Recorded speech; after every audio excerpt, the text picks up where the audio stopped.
Hello, good evening, everyone. Welcome to Connect Africa. So, welcome to this session of where we look at, what's happening in the continent, what's happening in Africa. So, this time we are going to talk about Mali by none other than, the people from Mali themselves, from the region, from Western. We have people, we have a person from Mali, we have another one from the region from ECOWAS region from Western Africa, and we are here.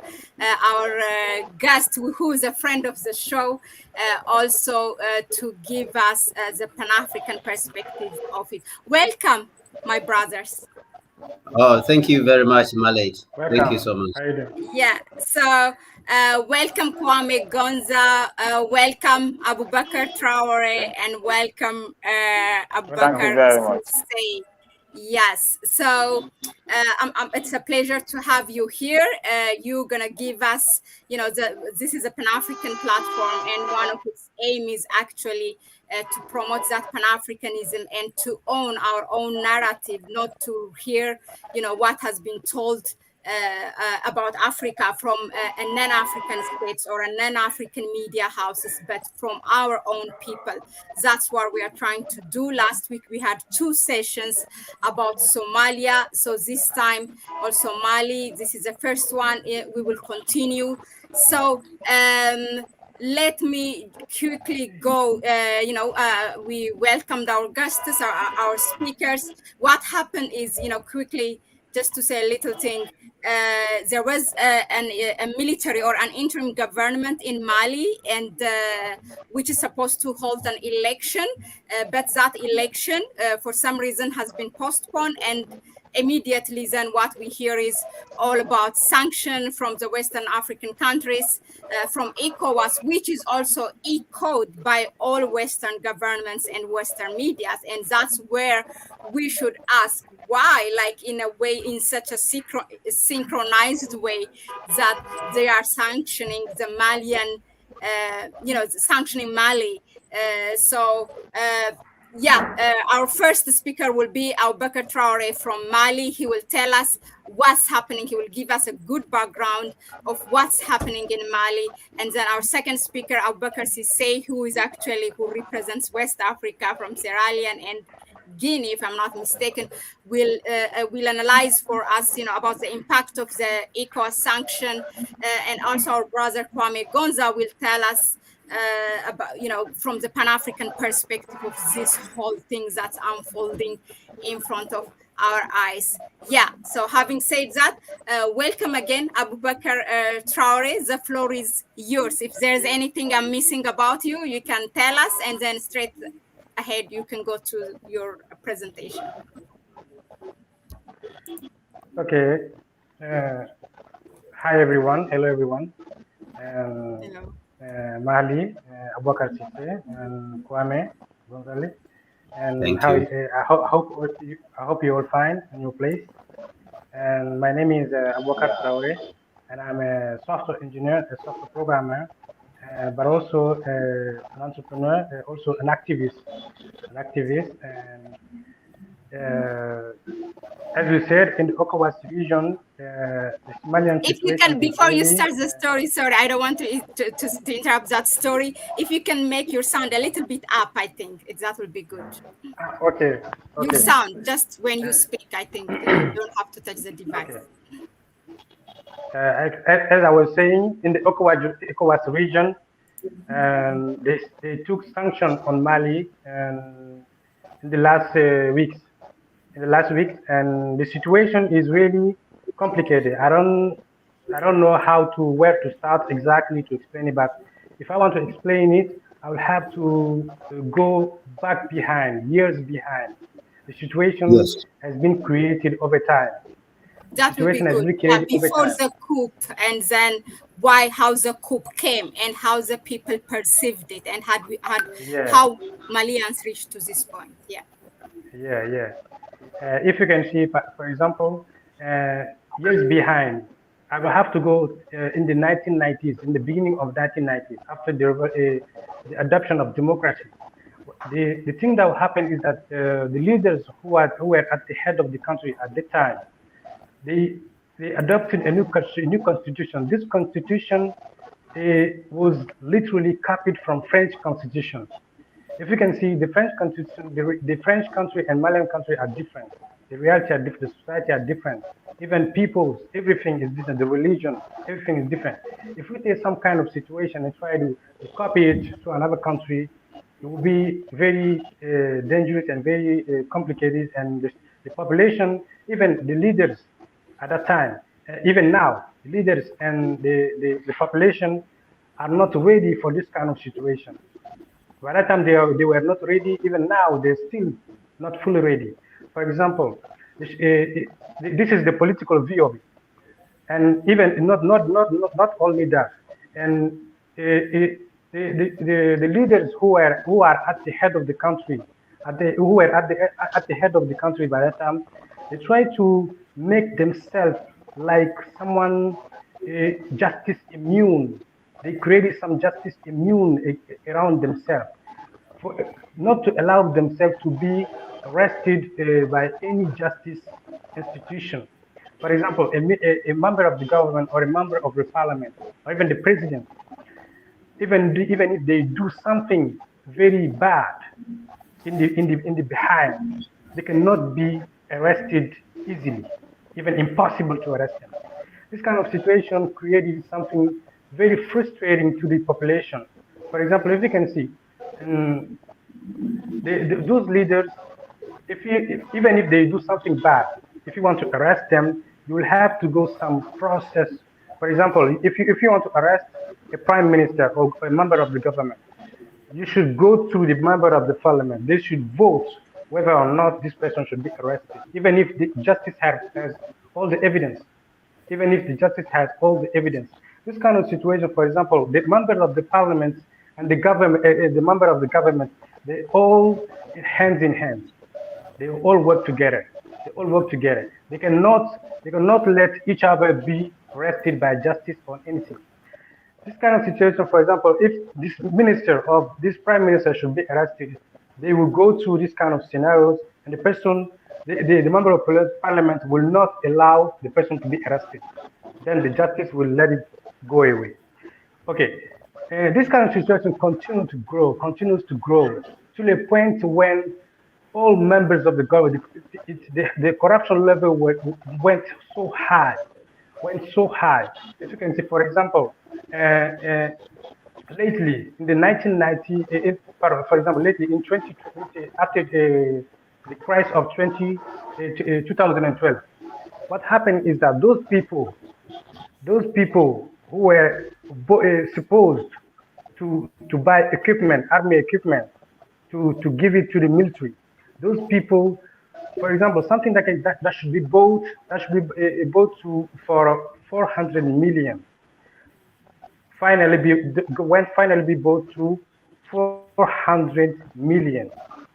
You can see, but someone cannot go and then say this minister or this member of the parliament, this member of the government, I should arrest him. For example, the situation is very, very complicated, and this is only a tip of it. This is only a tip of it. It's so deep. The situation is so deep. If I have to explain it, there are lots of political issues. Not only that, politically, economically, militarily, there are issues on these three areas. If I have to summarize, I will go through these three main areas to explain it. Okay, if this is the politically, this is only the political part of it, and another part of it is that this politically, when they try to protect themselves, the leaders, the defense minister who is supposed to send people in war, those soldiers they don't have equipment. And after the 1990s, what happened is that after the adoption of democracy, the government wanted to have money to boost the country's economy. What happened is that those people, when they try to go to IMF or the World Bank to try to get some loans, those loans were conditions. All African countries, they have this kind of loans which are conditioned to some criteria. Those criteria, even if they are not good for the country, those leaders should, they are forced to accept those conditions. Okay, this condition, one of these conditions was that Malian government had to deal with is that those people, those loans, for example, if you want us to loan something to you, for example, you will have to go through some structural adjustment programs. Structural adjustment program. What did the structural adjustment program say? It said that, for example, if you want us to loan this money to you, first of all, you will buy no military equipment with this money. Second, you will not. If you already have any heavy equipment, military equipment, you should sell it or burn it, make it go away. Okay, this kind of situation make the military so weak over years. The situation continues to grow, and this kind of situation, for example, even if the military goes to war, they cannot protect themselves. They cannot protect the population. Military goes to And war. they will be so vulnerable to enemies because of any attack.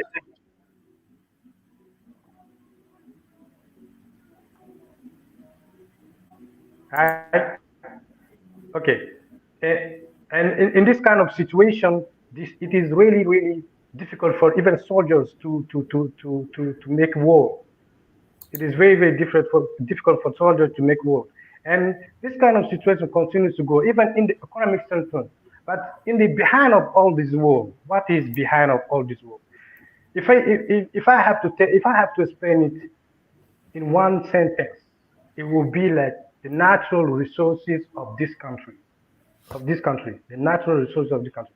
For example, Malian government or even Malian people in the country, there was a discovery of oil, discovery of lately lithium, discovery of gas.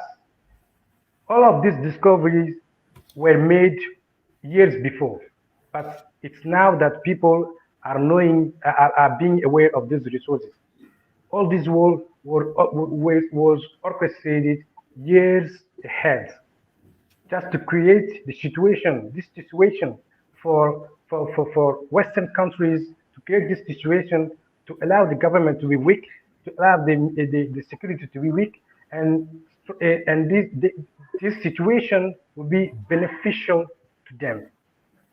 This situation will be very beneficial to them.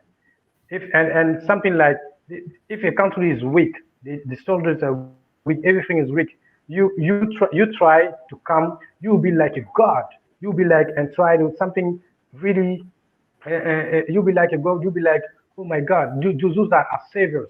But in reality, this is exactly what happened in 2012 when the crisis happened in the north area, and those and by that time the interim government called the French minister to come to Mali and fight against terrorism. But in reality, there is no such thing that like terrorism. For example, I don't know if I have to explain it all now or wait to some level, or I don't know. Okay, I'll go through it. Okay, if you can see, lately our minister, our interim government said, our transitional government, they bought more military equipment than any other government in the last 30 years. In the last 30 years.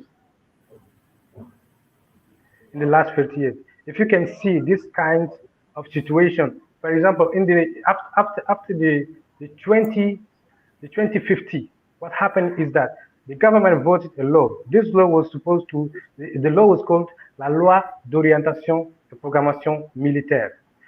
This law is supposed to have 1,200 billions of francs CFA. 1,200. For example, this 1,200, what happened is that this 1,200 billion, this was supposed to buy military equipment. Those military equipment were were not bought in at home because of what? For example, and something like I said before, something that should be bought for 40 million finally be bought for 400 million. Something that should be bought for 250 million finally be bought for 1 billion. 1 billion franc CFA, of course, franc CFA. If you can see this kind of situation, finally there was no military equipment be bought at home. Even those one that was bought was were old military equipment. They were old military equipment, and those old military equipment could not serve anyone. Even the soldiers, they are locked down. They cannot do anything. Even the vehicles or planes or helicopters, they are all down. They cannot do anything. But after this one, lately, this Indian government, who is at the head of the country, lately they bought more military equipment than any other government in the last 50 years. In the last 50 years, and this kind of situation, ECOWAS should be aware of this kind of situation, in the economic standpoint, in the political standpoint, in the military, in the security standpoint. And if they know, if they know this kind of thing, they will be more I don't know what the right English term. They should be more. They should not be sanctioned on Mali on this kind of situation. They will try to understand. They will try to understand. They will try to know. They will try to see Malian government. They are doing very well. Exactly. Okay. And this is my point of view on this part of the situation. If along the discussion, I'll try to understand some questions that arise. If I have an answer to this question, I will give it. Inshallah.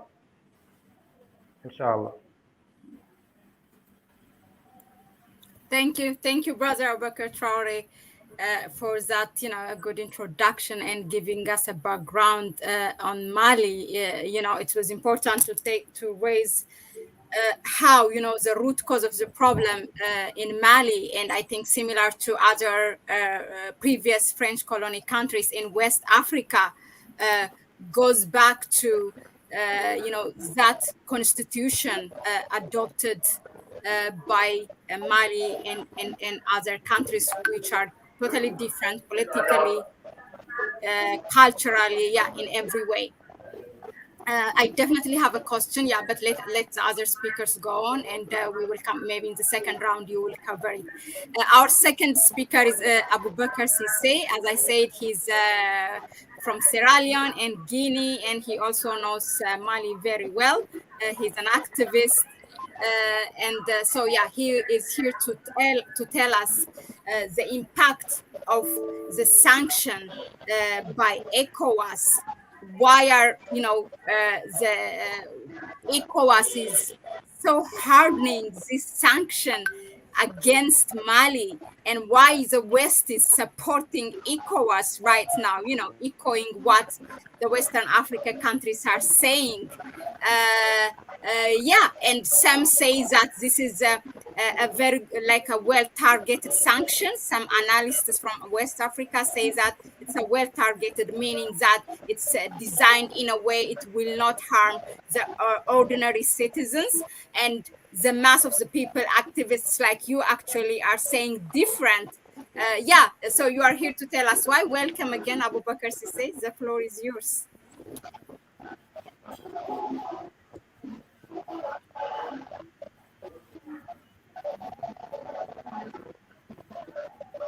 Thank you very much. Thank you very much, Sister Mali, and Brother Abubakar Traore, and Comrade Kwame Gonza. First of all, my name is Abubakar Cissé.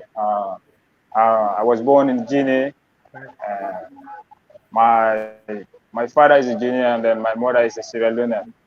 So I'm an activist, member of Kwame Nkrumah Ideological Institute, and again a member of AAPR PGC, All African Revolutionary People's Party. So I'm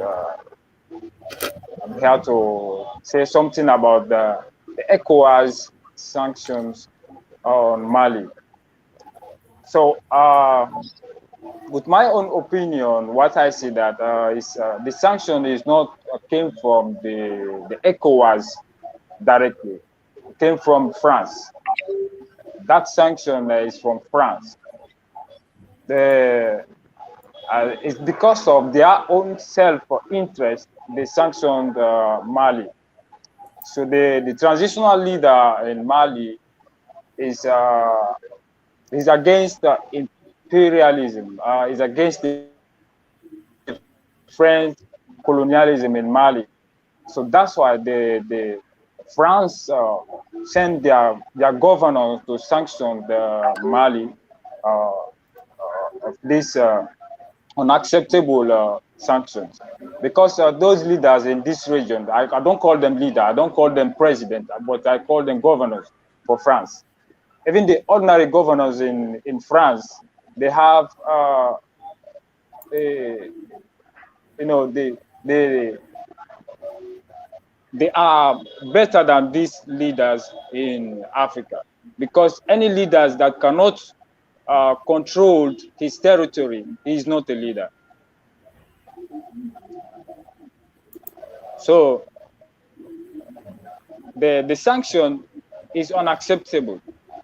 Then, according to the president of Ivory Coast, President Alassane Ouattara, he said on the meeting, he said the sanction is for the favor of the Malian people, the masses. I said the sanction, the government, the Mali authority is for the favor of the masses. But if you look at it another way, it's not in the favor of the masses, but it's in the favor of their masters, the French people, the French authorities, and the favor of the French governors in this ECOWAS region. And what I see that the sanction is not going to, or is not only going to affect Mali, but the whole region that have connected, that are doing business with Mali, is going to affect all those countries.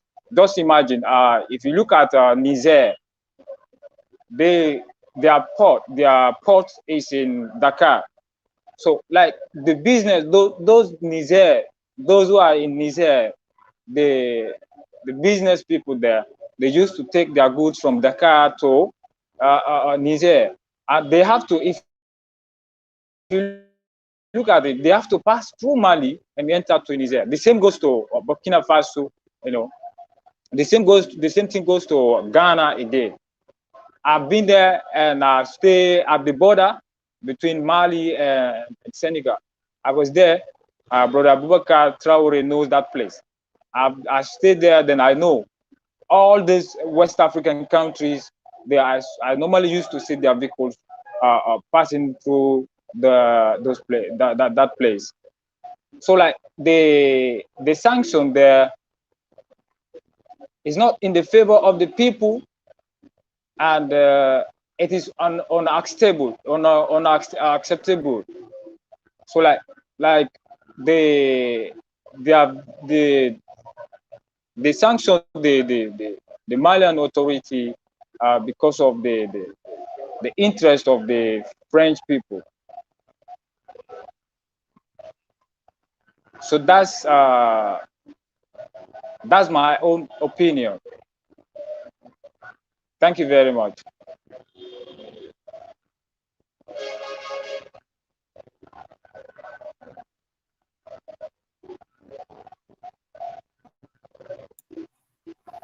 Yeah, thank you very much, Brother Abubakar Sise. Yeah, we definitely wanted you to extend on that one, but yeah, let our brother Kwame Gonza, who is a director of media and yeah, and public relation at the Kwame Nkrumah Ideological Institutes, will give us a Pan-African perspective of this, what it means, this sanction, and in general, what's happening in Mali is not the first one to happen, in those previous French colony, Western African country. Yeah, Brother Kwame Gonza, the floor is yours, please.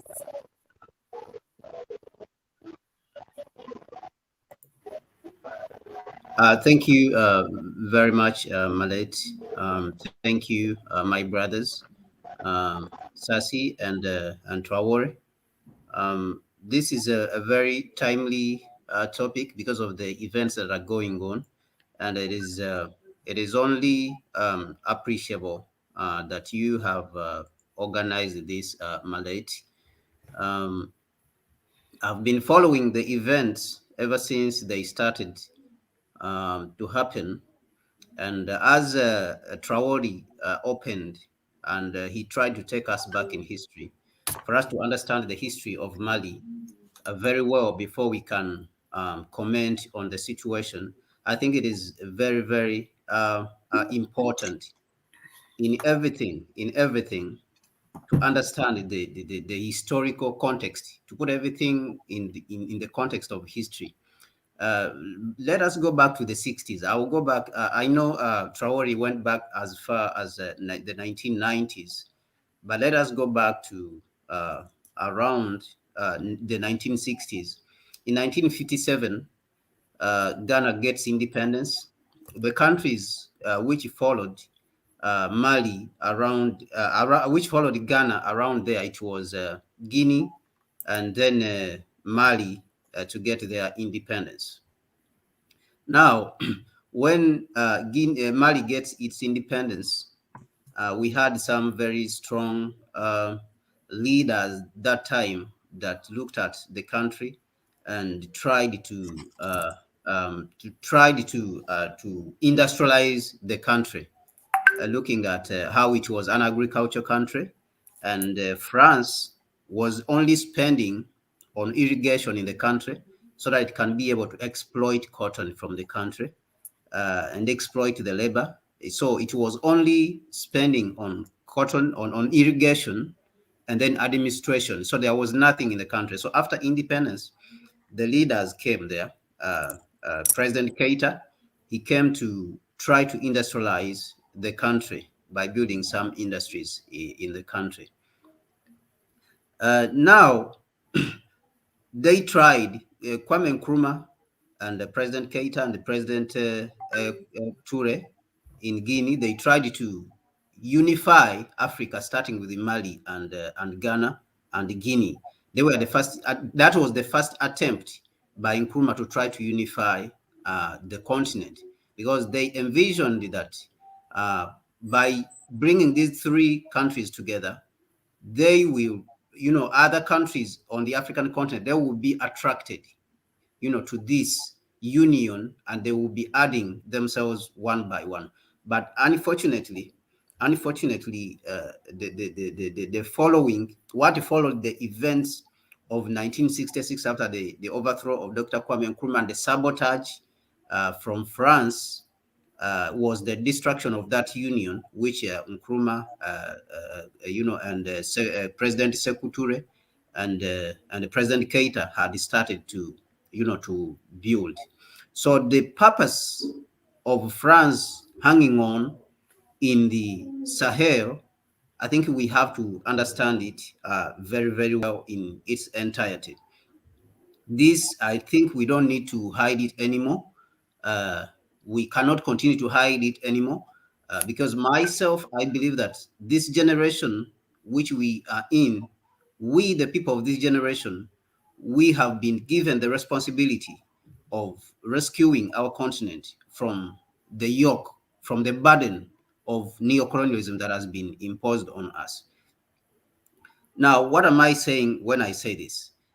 The corporations that are dominating us today, which things Nkrumah wrote about in his book, Neocolonialism, The Last Stage of Imperialism, they are exploiting our resources, to the interest of France, for example, and the Western countries, Canada, the United States, while our people are mired in poverty, while our people are wallowing in absolute poverty. So I will go to the economy of Mali, for example. Mali, the major export is gold. The country is exporting gold to the tune of 65, I think 67%, more than 67% of the exports of Mali is gold. But this gold has been going to outside countries. There is companies there which are exploiting Mali's gold. One of those companies, Anglo Gold, Ashanti. Then we have Sadiola, and then at the same time we have France, depending on the uranium from Mali and Niger. France, to put it in context, is producing most of this energy, 78%. When you look at the economic figures, you look at the production of energy in France. France is producing 78% of its energy from uranium. So, and that uranium is coming from Mali and Niger. We very well know that where you see uranium, there is gold. Where gold exists, there is uranium there. So this is the problem. The problem is economic. The problem is not about democracy and elections. And it is really very unfortunate that a group of countries in West Africa, the ECOWAS countries, have allowed themselves to be used to the detriment, against the interests of Africa, against the interests of the masses of Africa.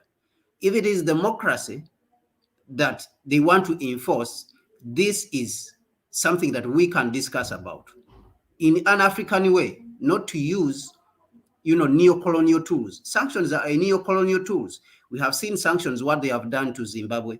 They almost crippled that economy. They almost crippled the people.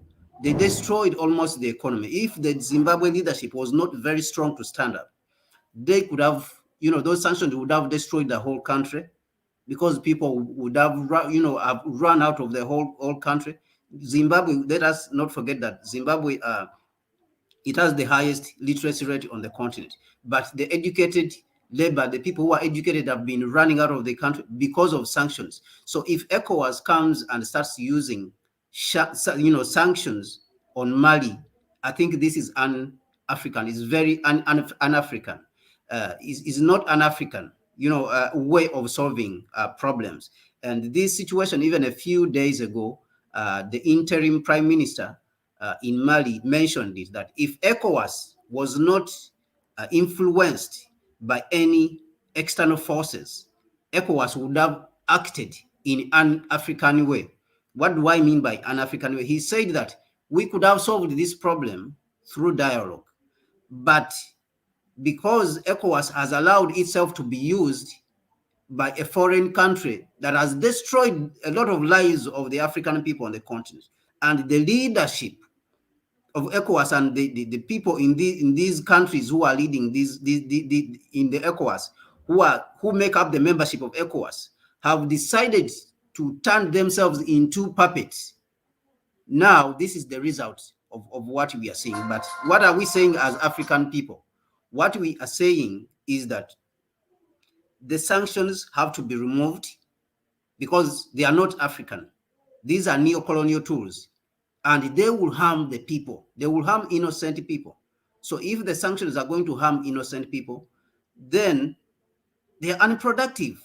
And we are looking at dislodging neo-colonialism from the continent. We are looking at dislodging the centuries of exploitation by France from the continent of Africa, all over Africa, not only in Mali, or Niger, and all the whole of the Sahel, in Ivory Coast, in Senegal. This generation has dedicated itself to dislodging neocolonialism from the continent, whether it is military bases by France in Gabon, whether it is military bases by the United States in South Africa, in Kenya, in Uganda, in Ghana, where they are building even another military base in the northern part of Ghana. So we have dedicated ourselves to the task of dislodging neocolonialism. And we are saying to the leadership that these moves which they are making that are neocolonial in nature, that are meant to put back our people into bondage, because the people are rebelling against exploitation, the continuous exploitation under the guise of democracy. People are saying you cannot continue to exploit us under the guise of democracy. And this is what ECOWAS is doing. They have not approached the problem, the root cause of the problem, to say that let us address the problem. The problem is economic development. There is no economic development. The country is not growing to the pace that people expect it. So if it is not growing to the pace at which people expect it, then you go and address the economic problem, the economic growth problem, not to put people back, into saying that it just go and start voting. So this is where the problem comes in, that we have also to understand that democracy is not an end in itself, is not the result that people are looking for. Democracy is a means to the result that the people are looking for. So if the means to the results is not working, then it has to be revised. And this is what people are rejecting. They have been voting since the 1950s. They have been voting since the 1960s, 1970s, 1980s. So if they have been voting and there is no economic development, then they are saying that we need to revise the means of selecting leaders. Either this means of selecting leaders, which we have been doing, the voting, is unproductive, and we have produced only incompetent leaders, then we need to find another system of selecting our leaders and bringing, our leaders. Maybe we should go to Ethiopia and say, give us some of the system you have.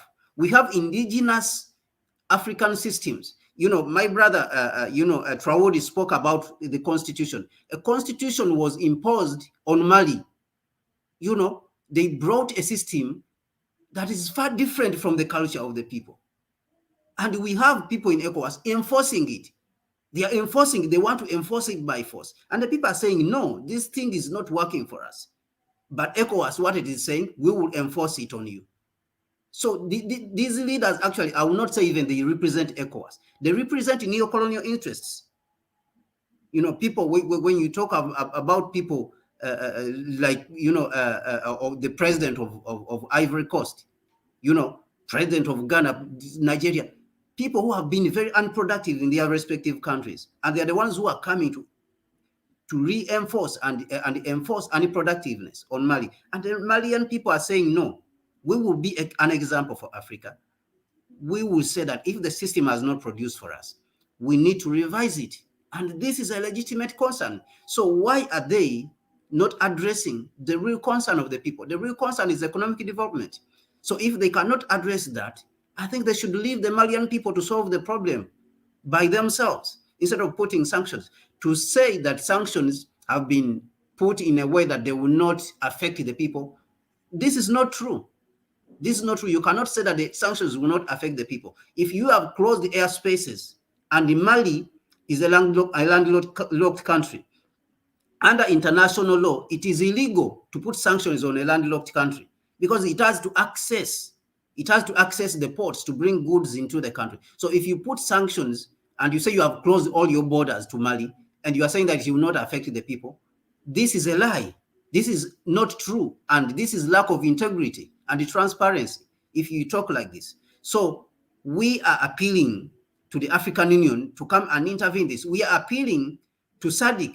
We are appealing to the East African community. We are appealing to the Maghreb countries and COMESA countries to come and intervene in this situation. ECOWAS cannot just impose sanctions without addressing the problem the real problem of the people, the concern of the people. The concern is unproductive leadership. And this situation is all over Africa. And we have been seeing it for the last 60 years of independence. And we are saying that this economic concern of the people should be addressed instead of meddling and jumping around and massaging the problem. Because President Nkrumah addressed this problem. He addressed the problem, and he warned us in 1963 at the formation of the Organization of African Unity in Addis Ababa. And he said, if we do not unite politically, and we keep meddling around and jumping around and joking around, we will be colonized again. And what are we seeing now? What we are seeing the United States doing whatever it wants on the continent, putting and dropping military bases all over. We are seeing France dropping military bases all over, wherever it wants on the continent. And we have leaders who have neglected their responsibility of taking care of all Africans. And Nkrumah said that we have to unify the continent politically. We should have one president. And lo and behold, today, it is true. It is true. Nkrumah has been vindicated. You see, he has been vindicated because after 60 years of independence, we have not developed. We have not developed to the pace of the world that requires us, to catch up with the rest of the world. Look at China. Within 30 years, from a very poor agrarian country to a second biggest economy in the world right now. Second biggest economy in the world. And it has now started scaring even the West, because China has grown in every aspect, industrially, in everything, technologically. It has come and it has raised itself within a period of 30 years. And Africa, within a period of 60 years, we have not achieved anything because we are politically disorganized. If we are politically disorganized, then we cannot achieve even the simple economic, development, even though we have done, comparatively okay. But these figures which we are producing are not sufficient to meet the needs of the 21st century. They are not sufficient. We don't see industrialization. Industrialization has declined since the 1970s. Our share of international industrialization, the percentage of industrialization in the world, has declined. So we have to address these problems with African unity. The solutions we are given to us by Dr. Kwame Nkrumah, the solutions we are given to us by the Honorable Marcus Garvey, the solutions we are given to us by our ancestors. The solutions are there. Robert Sobukwe of South Africa, Patrice Lumumba, they gave us the solutions. Our solutions, what our people are saying in Mali, is that they are here on the continent. Our solutions are not in the World Bank. Our solutions are not in the IMF. Our solutions are not in the United States. There's no solution. Our solutions are not in Brussels. Our solutions are not in London. Those people, they have their problems. They have their problems. Coronavirus is killing them. The French economy in 2020 contracted by 18%, by 8%. The French economy, it contracted. So France is looking for somewhere to survive. The economy contracted by 8.3%. So it has problems. France has a lot of problems. People are demonstrating in France on the streets because of unemployment, because of poor economic policies. So these people have problems. These are parasites. So they cannot solve Africa's problems. Our problems are here. You cannot go to France where the economy is contracting and is not doing well to tell them to solve our problems in Africa. They can't. Even if it's security problems, Africa can solve its own security problems because we have the youngest population in the world. Our population, 30% of the population in Africa, 70% of the population in Africa is under the age of 30 years. So we can take care of our own security problems in Africa. We don't need France and the United States to send militaries. They have aging populations. They are even facing, in the United States, they are facing labor shortages. So they should send the people they are sending here for military, occupations and military, expeditions. They should send them back to their factories to be working in the factories instead of sending them to Africa. In Africa, we have enough labor. So there is nothing that Africa needs from the United States and the Western world. So what they are doing is exploiting. If you look at the companies that are exploiting the gold in Mali, you see that Anglo Gold Ashanti is in there, which is an American company. Even when you hear the word Ashanti, you may think it is an African company or a South African company. It is not an African company. Anglo Gold Ashanti, you know, Barrick Gold, you know, it has a connection to what is happening in Tanzania. Barrick Gold is also there in Tanzania exploiting gold. These are companies which are listed on the London Stock Exchange. These are companies, corporations which are listed on the New York Stock Exchange, which thrive on speculation in African resources. So we know that these corporations participated in the demise of the former president, you know, John Pombe Magufuli of Tanzania, because he was trying to stand up and take what belongs to the Tanzanian people, what belongs to the African people, and they don't like it.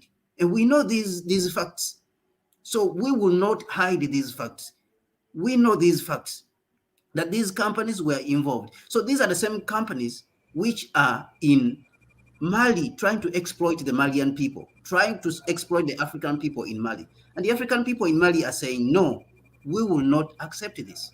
We will not continue with this exploitation. So the African Union, the East African Community, SADC in South Africa, COMESA, they have to come together to go and solve the problem in Mali, not with the sanction, but with dialogue, by addressing the problem, the real problem, the fundamental problem facing the people in Mali is not elections. The fundamental problem which is facing the people in Mali is economic development. This is what they are not seeing. They are not seeing economic development.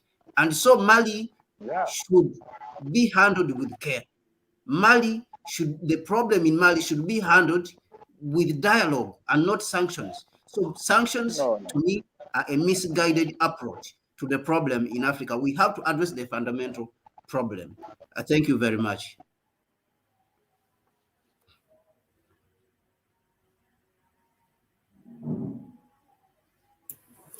Thank you very much, Brother Kwame Gonza, really, for that Pan-Africanism, Pan-African perspective of looking at, the issue to what's happening in Mali. Now, let me get back. I have a question for you, but let's do it the way we did it before. So we go back to Brother Abubakar Traore.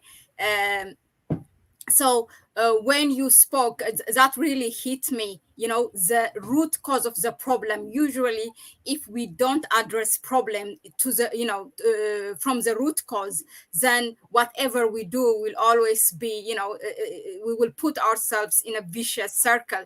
So what can we do when you said that this problem goes back to the constitution that's adopted from France? Can you maybe not everything kind of highlight, because you kind of touched the military equipment agreements that I think Mali is supposed to buy only from France, right? What are maybe there are other things are also there, that's really tying Mali from doing anything, in a way that not protect, like banning them to do whatever Mali wants to do as an independent country. Can you give us a highlight of those adopted things, agreements between Mali and France? And then if you can tell us what is the perception? So two things. What's the perception, against this sanction from the Western African countries? How are they seeing? Usually when we hear about a military government that did a coup, it has already its own negative connotation. But in the case of Mali, I think from what I hear sounds different. And can you enlighten us on that? So two things, right? Back to you.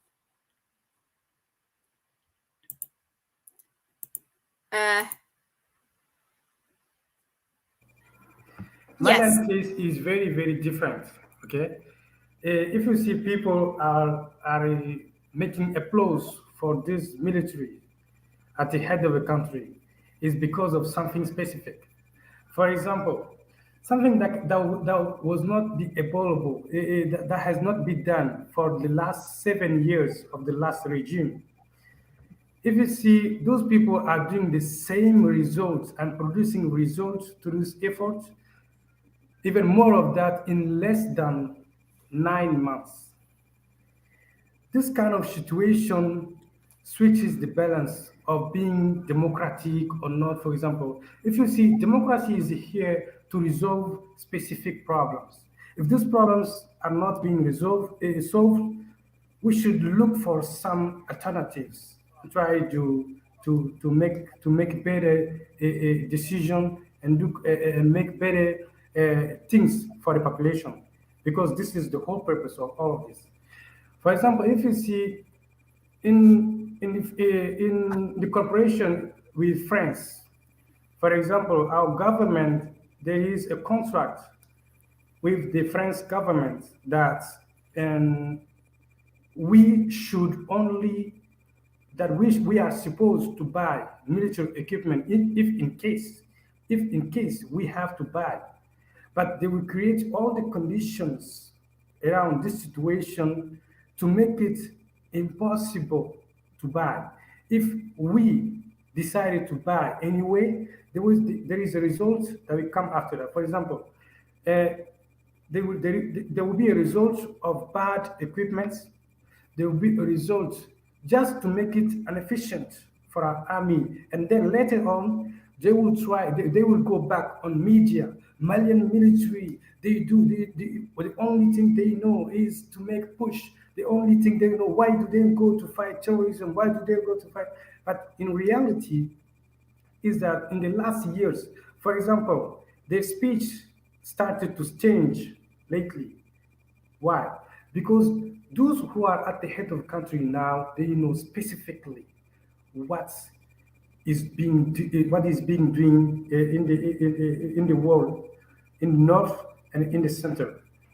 They know exactly the reality, and they know how they can solve the problem. They know how they can solve it. So this is why they went to the Russian government, tried to seek for help, and to allow the army to be well equipped. And now they are really, really well equipped. And they don't want to see this kind of cooperation. And there is one specific thing, for example, lately, Malian government also buy military equipment from the Turkish government. And those military are drones. Now the army is very, very well equipped, and they can face any enemy. They can face any enemy. For example, you can see, for example, those military equipment. For example, if they were to buy to the Western countries, for example, lately the contract with the Russian government was signed in December 2020. But before June, in June 2020, or I don't know, June or July 2021, the equipment arrived. And those equipment, the second part arrived after December, after September. If you can see this kind of situation, if those equipment were to be bought from French government or any Western countries, they will make such condition to make it impossible for our army to be equipped in time. And by that time, terrorism terrorists are killing people. Every day they are killing people. Every day, whether you hear it or not, someone is being killed. And in this kind of situation, people don't try to. They will be more skeptical to anything that's like Western, anything that's like, for example, democracy, anything that's like those people who are here, who did not came here democratically, but they are producing results. This is what population really wants. And the population and the people and Malian people are really, really aware of this situation. They are really, really aware. But maybe other countries still don't know really the situation, but some, even not all countries, most people of all countries, Ivory Coast, Senegal, Guinea, and Niger, the people support this position. But the leaders, those leaders, even those leaders are just, they are influenced. As Kwame said, if there is no influence between the Malian governments and ECOWAS, there will be an agreement easily. There will be an agreement, and this agreement, for example, this agreement, some Western countries don't like this agreement. They don't like it. For example, if they would like to say, for example, if you have to look at and try to say Malian authorities, they are militaries, they are from push, they did push to be at the head of the country. We should not allow this. But the situation is that most of even those leaders who try to say that, somehow they came after a push. Absolutely. Somehow they were elected to the head of the country after a putsch was committed. And those putsch, generally, they were behind those putsch. But I'm not going to go to this detail. But the situation is that with France, there were some conditions in the contract with France our government have to deal with. You have to know that Malian territory was divided into 2 or 3 different regions, and our government members or even authorities could not access some of this work anyway. Even if they have to go, even for example, some minister has to go to some place to make some project or etc. They cannot go. But the situation is that the situation is that some military, for example, even if some attack had been committed to some place, our military, they have the helicopter. They have to ask from the French army in Malian territory to access to this specific place in Malian territory. How could you understand that? Our military now in the head of the country said that this will no longer go this way. We will take control of everything from space to earth. We will go. If someone has to ask for permission, it will be others, not us on our own territory. This is why all this kind of situation is frustrating the French government, because before they had all the powers, they go anyway. And there is one specific part of it. The contract between Malian government and the French government. This is a military contract. This military contract, if a French army committed a crime in Malian territory, they will not be judged for this specific crime, even if they do it deliberate on purpose. They will not be judged for this one. And all of this situation make things very, very hard for Malian authorities. But the situation now started to change. Everything is starting to change. Now Malian authorities have the control of space. They have the control of borders, everything. Now lately they prohibited to the UN army in Mali to have any flights. And they sent the letter to the French army in here, Barkhane, to say that the borders with all the ECOWAS countries are closed, and French army should no longer go in and go out of Mali or fly anywhere inside Mali without permission. Now the situation is starting to change. Now it's the French army that asks for permission to the authorities in there. On this all of this situation is making it very, very hard for France. Specifically France is making it very, very hard for France. And this kind of situation, they don't want it to last longer. because if it lasts longer, something else will happen. And lately, the Russian army came in help to the Malian authorities with their satellite imagery, satellite reconnaissance, and information. The soldiers have it really, really on time. They see, they know where the terrorists are. They can go attack them. Lately, from December 2021 to now, they killed more terrorists than the last 7 years. If something is doing a very, very good job like that, you should help him. You should make it things easier. You should create, you should try to understand, you should try to see how can I help you do your job.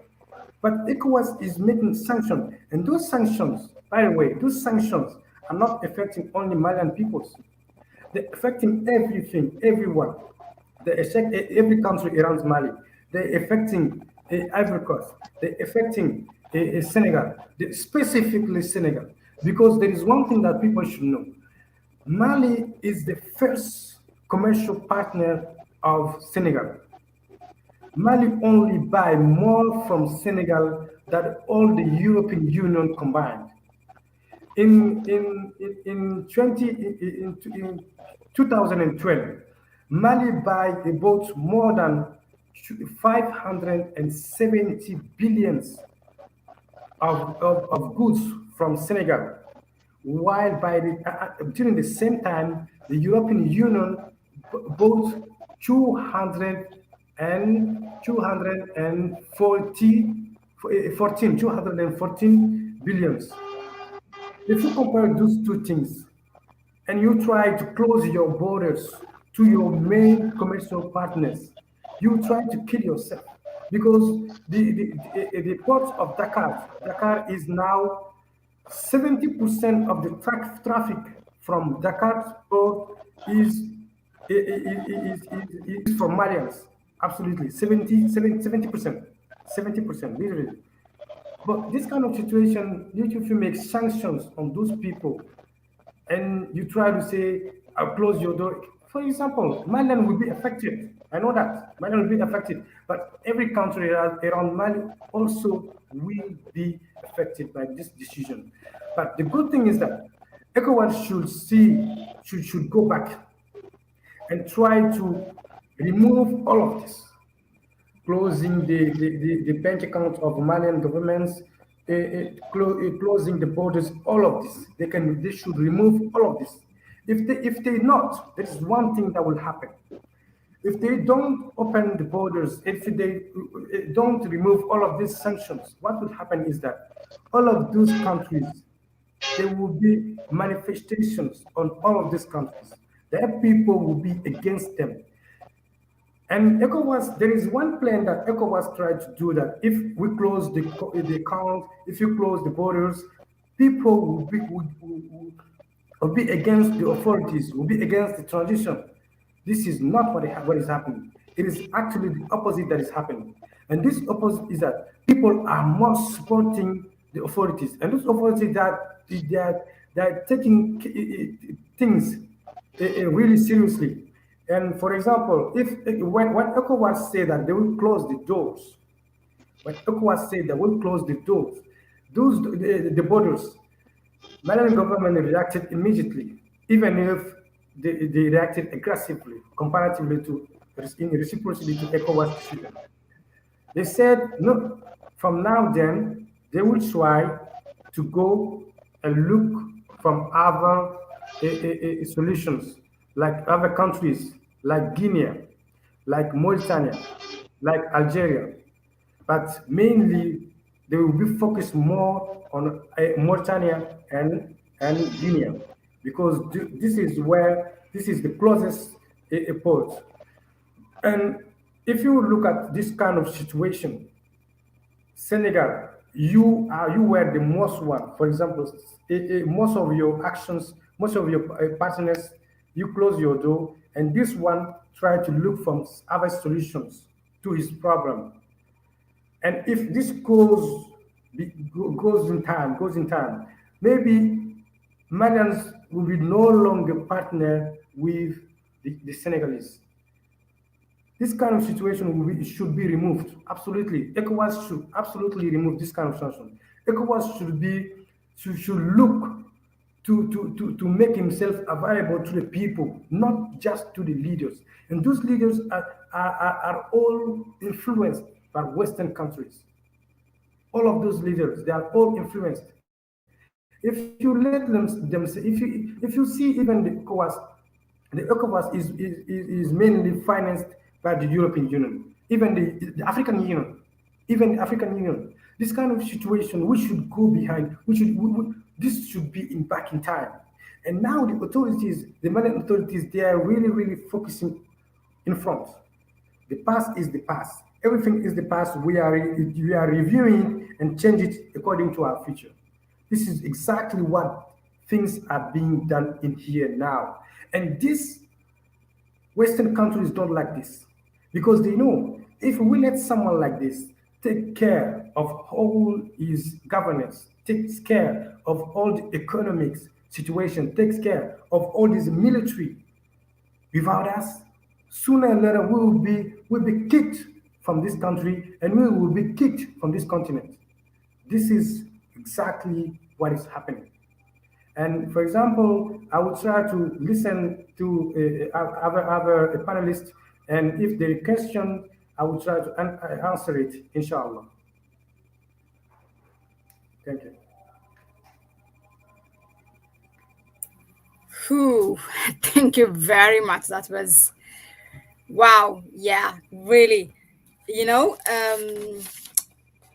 thank you for shedding light, really, brother Abu Bakr Traore. Thank you very much for that.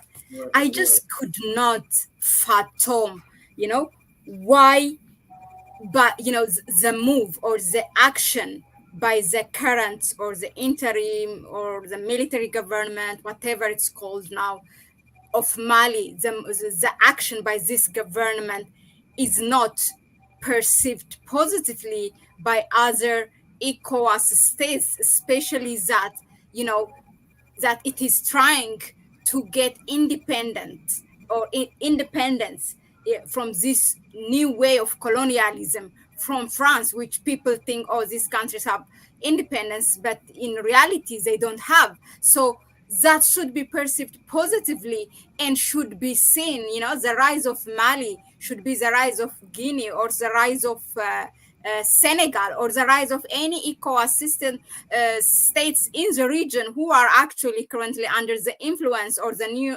neo-colonialism of France.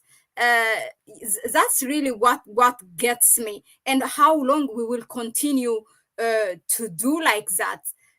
Yeah, and just bashing each other. Why we should not, when there's a positive change, it's a positive change for the other. I mean, it just doesn't matter whether they are in, I mean, it doesn't affect their power, I mean, as far as I understand, or maybe I'm missing something. Let's move to brother Abu Bakr Sisse.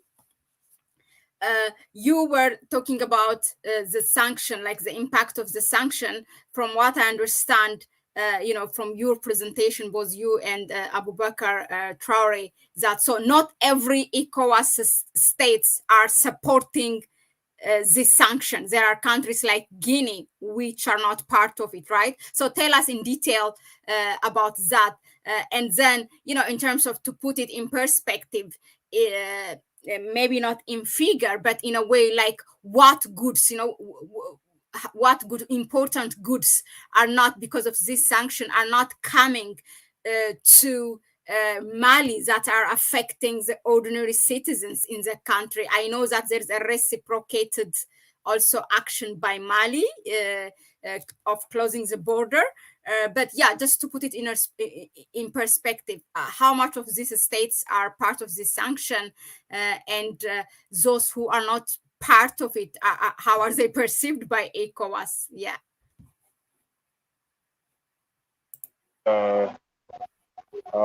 Sister Milet, and the countries that are not part of the sanctions is Guinea-Conakry.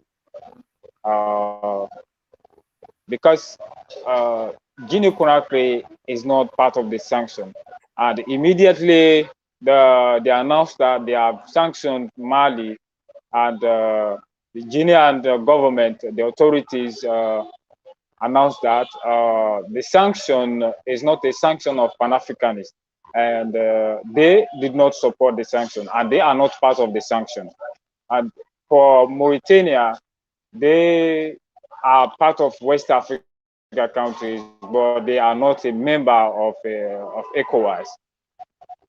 So, like I could tell you, the goods that the Malian people will not have is because mostly, as Abubakar Traore said, Mali is they do business with Senegal, and Senegal is a partner, commercial partner with Mali. So, like, there are some goods that the Malian authority will not have there. So, like, for example, if you look at the cars, motorbikes, and other foodstuffs, they will not have through Senegal. But as the Guinean authority agreed that they are ready to open the border with any sisters country, and again, they are not in favor of the sanction on Mali. So, and lately, the Minister of Foreign Affairs from Mali visited Guinea to start doing business with Guinea authorities. So they signed the document, and very soon they will start doing the work. So, for example, the same thing to Mauritania. So, like I could say, it will not affect Mali, and if the sanction goes on like this, it will not affect Mali, because what Mali was getting from Senegal, she would get that from Guinea-Conakry or Mauritania, and again to Algeria, because all those countries are against the sanction. But Algeria is a Maghreb country, but they are not in favor of the sanction. So that is it. If there is any question again, I could get on to you back to answer it. Thank you very much.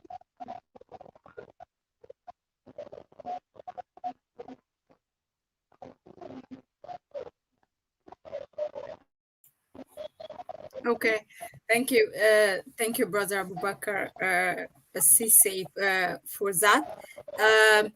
Now, brother Kwame, as much as it sounds a cliche, but I think it's important to address these questions. Why are the Western African country leaders are allowing themselves to be exploited? What is that one thing that they're afraid of? The resources in Africa. I mean, what are they afraid? Why do they allow themselves? I mean, don't they benefit if they are fully independent, economically or in whatever way that they are connected with the Western? What are they afraid of? What is it? Or because they get the finance, ECOWAS gets the finance from EU? What is it that, I mean, it sounds like a layman question, but I think it's good. Or maybe if we address it, it sounds a key question that maybe if people know that, then people will turn at them.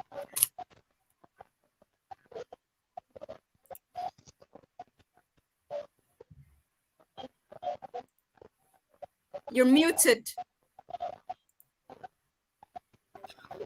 Thank you, Traore, and thank you, Sise.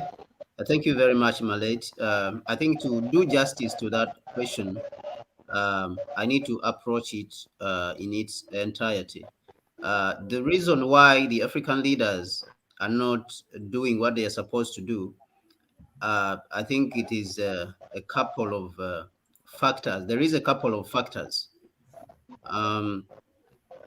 One, there is intimidation that the neo-colonialists, countries like France and the United States, have been intimidating them for a very long time, because they use corruption. They can come and bribe you. If they cannot bribe you, when the United States and the Europeans, they cannot bribe you and give you a lot of money and then take your children to Europe and take your children to the United States and study from there, they will come and intimidate you. So if they see that they cannot intimidate you, then they will come and try to remove you with force and maybe even kill you, because you are trying to serve the interests of your people, or the interests of the African people. So that is what we are seeing in Mali. So this is where we need good leaders who are strong enough to stand to defend the interests of their people. People like you can talk of people like former President John Pombe Magufuli, the late. I think President Abiy Ahmed of Ethiopia also has tried to show, that a kind of attitude. Even the president right now, the interim president, I think in Mali also has shown, and even the president in Mali tried to show foresight. He has shown that he has foresight, whereby when they overthrew this regime that was backed by France, he immediately foresaw that our problem is security. The military has been, weakened to the point that it cannot protect the country. And this is the working of neocolonialism. This is the workings of France, to be able to justify the interference in the country that is coming to protect. France doesn't, have anything to protect Africa from. So they use the tactics of intimidation. Okay, intimidation, that is one of the things which they use. Now, when they intimidate people, then they don't take action. They don't take, the interests of the African people seriously. So they fall back. When they bribe them, number two, they bribe them. Okay, you can hear that some of them, they have houses in England. Okay, the president in Ghana, he has a house in Europe, in Europe, in the UK. So they bribe them. Their children study in France. Their children study in Europe. Their children study in the United States. So they will not do anything for their people. So this is now outright selfishness. So they put their interests above the interests of their people, so that they will not serve anything for their people. If they will just follow, they will just do rhetorics. They will do rhetorical service for their own people. So this is the problem. So others, it is outright selfishness, and others, it is the intimidation that is happening that stops them from serving the interests of the African people. And what I see is that we as African people also need to stand very strong. And that is why we have formed organizations, Pan-African organizations, that are seriously working to bring about a new alternative to this. We have to bring about a new alternative. The organization to which I belong to, the Kwame Nkrumah Ideological Institute, and other organizations, Worldwide Pan-African Movement, Pan-African Congress of Tanzania, the African people have realized now that they have to take matters in their own hands. Okay, so this is what the people in Mali have done. So the leaders, when we put pressure on them, then they will realize. Actually, what I'm seeing in Mali is that these guys in ECOWAS, countries like Nigeria, where there was a demonstration recently, in 2020, the Lekki massacre, which led to the massacres. Which movement in Nigeria went underground? Now it is still there. These leaders, all of them in Ghana, also we have had the fix them, fix the country movement. In Senegal, also we have had these movements whereby French shops and businesses have been destroyed. These movements now are still underground. they may suppress them for a time being, but these movements are still there and they are growing now. The discontent is growing. The discontent has been growing for a very long time. So these leaders putting sanctions on Mali to try to punish the Malian people and not solve the problem that brought about the coup and the removal of the government that was there and serving foreign interests.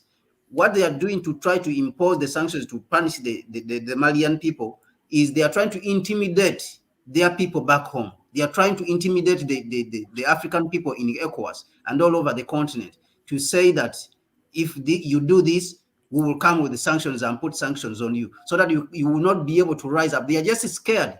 So these leaders who are imposing sanctions, they are scared people because they are scared that this will play out and happen in their own countries. But I would like to say that the Pan-African world and the African civil society, to which I belong and which I represent, has to continue, and we are continuing to stand behind the Malian people when they are in this kind of situation.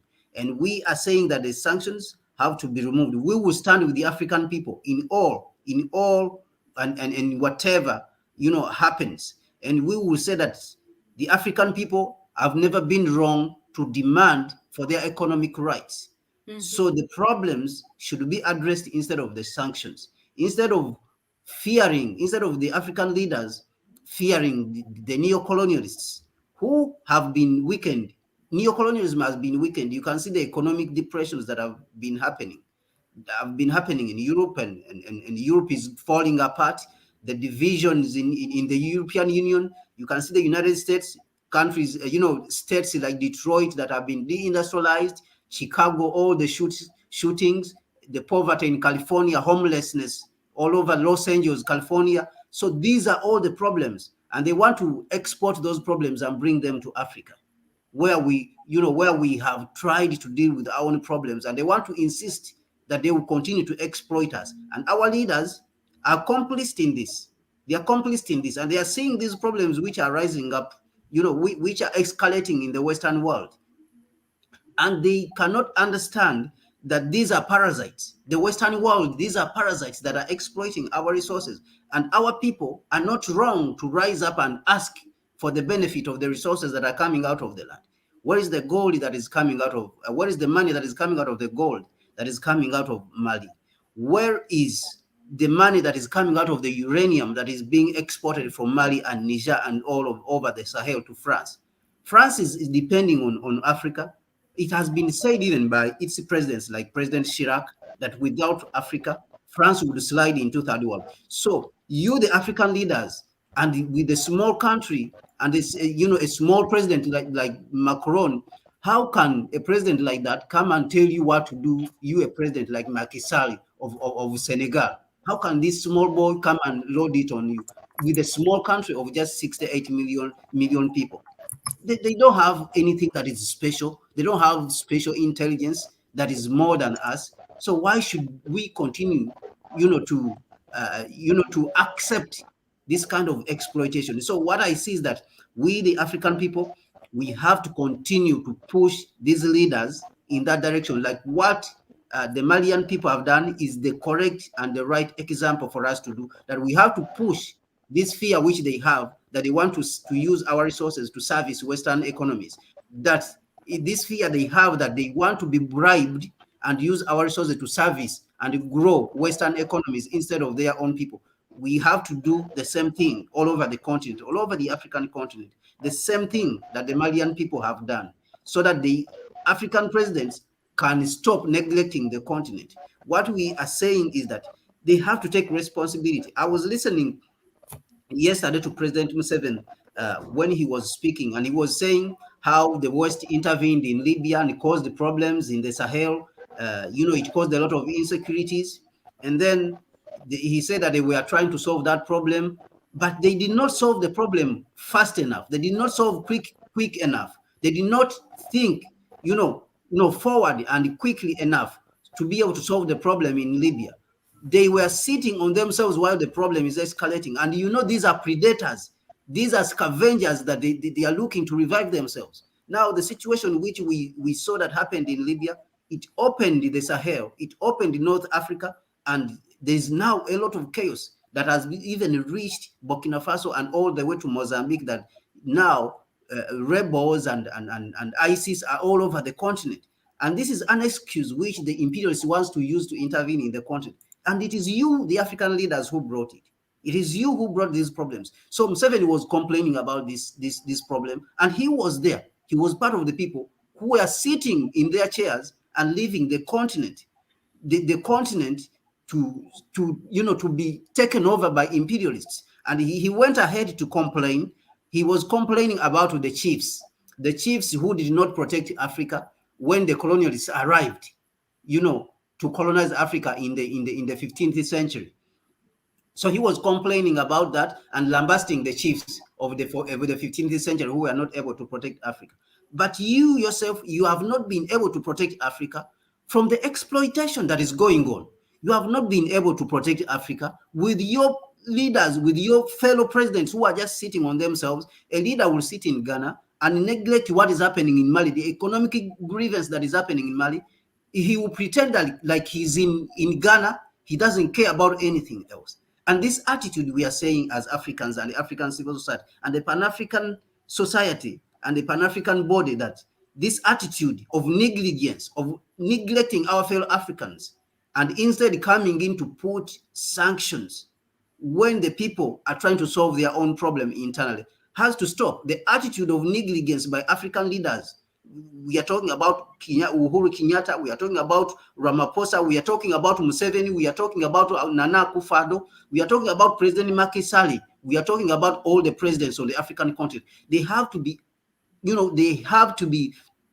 concerned about the exploitation that is going on all over the continent. We cannot let the corporations, Western corporations especially now, also the Chinese and Indians, come to the continent to exploit our people in the name of jobs. They are creating jobs. You welcome them, you give them tax holidays.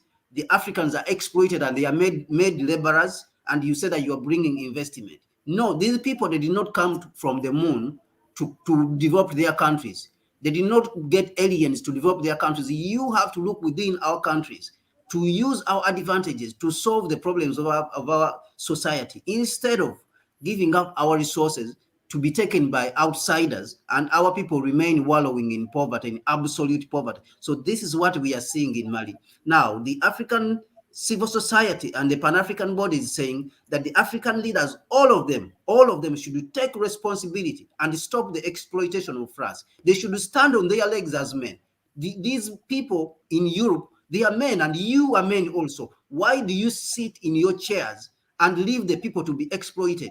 Why do you sit in your chairs and you call yourself presidents, and you leave the people in the Sahel to be exploited to nothing? You leave France to do whatever it wants on the continent. You leave the United States to do whatever it wants on the continent.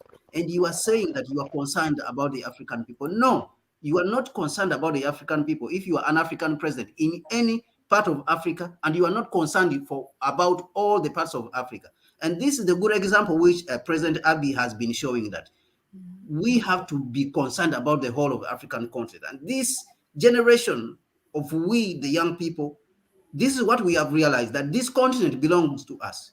All of us. The tactics, the divide and conquer tactics, the divide and conquer, tactics which have been used by France and the Western world, the divide and rule tactics that they have been using, we are rejecting them. And we are saying that they must fall. So if ECOWAS wants to be used, if the leadership of ECOWAS wants to be used as a vehicle to advance neo-colonial policies and exploit our people further and put them back into exploitation, instead of first removing them from exploitation or coming up with solutions to remove them from exploitation, we will reject this. As African civil society and the Pan-African world, we reject this, and we will continue to reject this and say we are in support of the Malian people, and we will stand with the Malian people.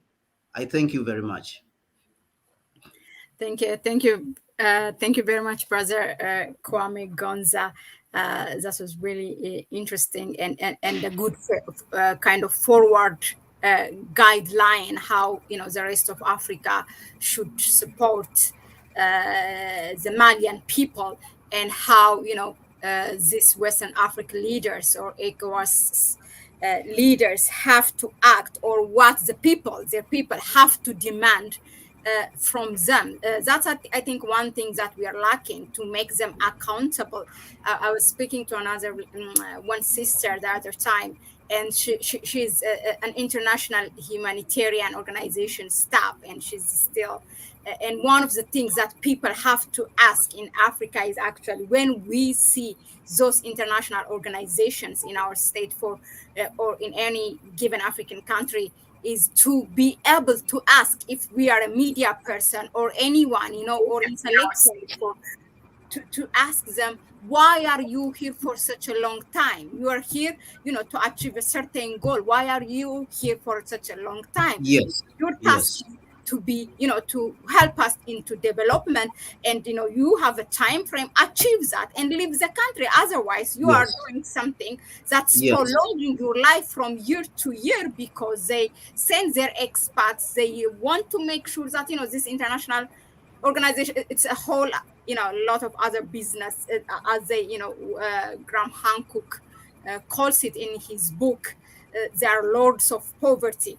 But coming back to brother Abu Bakr Traore, let's talk about the way forward. One of the things, when you were presenting before, I was so much self-reflecting how Ethiopia went. It just very much sound the same. How Mali just started. But maybe we are not hearing a lot about Mali on the Western media, but maybe that's the direction Mali is going. There's a war on the ground from the Ethiopia experience, and there was a war on the media that they were pushing this false narrative against Ethiopia, against the leader. This is the same measure they always take, to defame the leader. When a leader starts to be committed to its people, then they start to defame it. They all, function in a way of synchronized way. I mean, the leaders, their media, their universities, their analysts, everyone. And the very saddest part is that our own people also, will be partner with them, like neighboring countries or whatever, what have you. So what do you expect? Having said that, I wanted, this is the last question. What do you expect from the rest of Africans? In what way would you like to be supported?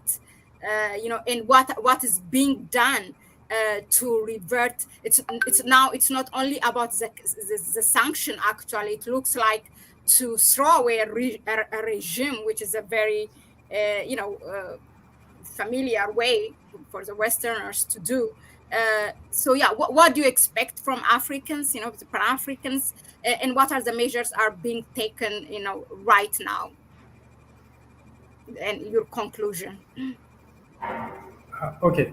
For example, if you can see the expectation that we can have from Pan-Africanists is that, first of all, not only Pan-Africanists, but also African peoples in general, is that Africa in here, we have something very, very, for example, I'll go back in time again to explain something specifically. If you see that in the 2011, what happened to Gaddafi, and say by the time 1 year ahead, what happened to Laurent Gbagbo at Ivory Coast, and later Malian situation came just 1 year after that, 2012.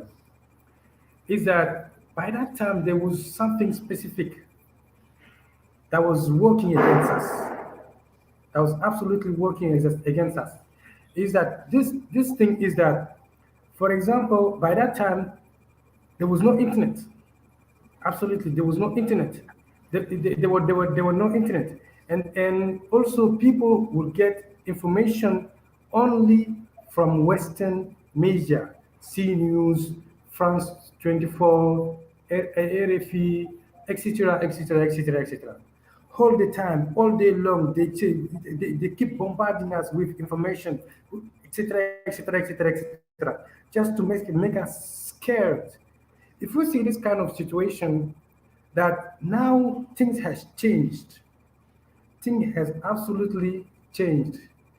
Now people in Burkina Faso know in real time what is happening in Mali, even though the Western media are never going to show it. Internet exists, Facebook exists, and every other platforms. The communication is the key. This is what is changing everything, everything.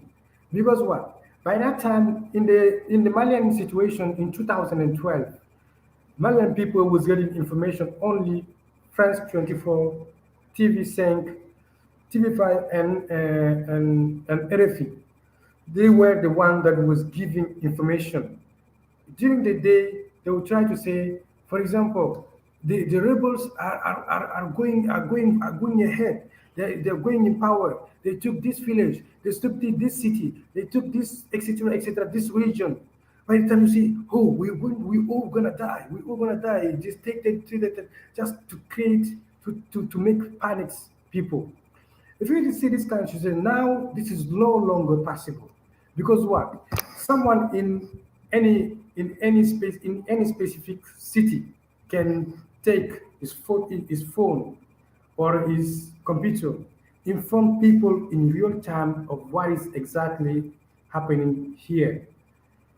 And with this situation, like the only tool that Western media, with the only power that Western media had in time, that they no longer have is that is this a communication, this mass communication, because in Facebook people communicate the reality in real time. Whether Western media bring the analysts to try to discuss on situation in Mali, Malian people also go to their media, to their Facebook pages, and try to inform people of the situation. Try to say, don't let yourself to be manipulated by those people, because those people have specific goals in mind. They want to create panic first in the situation, to create chaos. When this chaos arrives, they can do everything they want to do. You see, this is the real situation. Africans should be aware of this situation. Those Western media are not going for us, are not working for us. They are working for their own interests. They are working for the headers, intellectual, for example, the economic programs years ahead. For example, they are working 10 years, 20 years ahead of time. If you see any kind of situation, for example, they try to manipulate people in here for this kind of direction they want the country to go. If the country go to this direction, they want also African country population to go to this direction. This is the real issue, and African people should be aware of this situation. Those media specifically, they tell more. For example, I cannot say they say 100% is lies, but how they interpret things, how the word, the term they use are very powerful if you want to go to some specific direction. Okay, if you go to this direction, African people, if African people understand this specific concept and try to make themselves, we are trying, our authorities and also African authorities, but African people should be aware of this situation. Not all, even nothing that is being told to this media is in our interest. This is the first thing. Absolutely, those media are working. For example, I'll give you something. France specifically is the only country in the world where the medias are directly connected to the foreign affairs minister. In other countries, the media are connected to the communication minister.